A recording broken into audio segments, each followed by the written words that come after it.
Hello guys, today I'm going to show you how you can rearrange your home screen in ASUS ROG Phone 8. So if you want to open your home screen settings, just hold the finger on the display. Now we can go to the wallpaper and style. If you want to change the theme colors, you can do it here.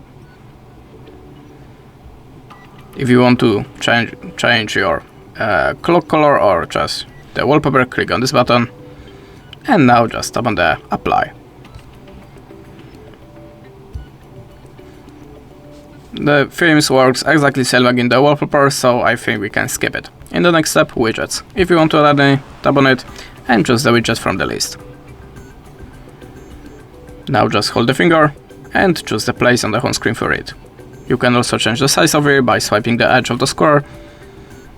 If you want to remove the widget, just hold the finger on it and swipe to the upside. Now the icons.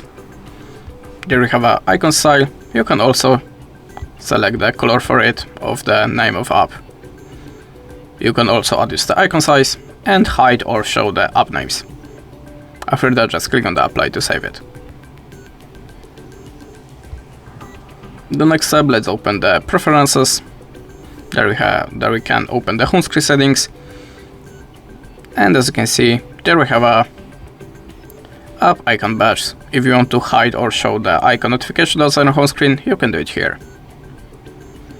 If you want to make the folder, just hold any app and drop onto another. Now we have a new folder, we can change the name of it. If you want to remove the folder, just hold the finger on it and choose enlarge or remove. And that's it. Thanks for watching and goodbye.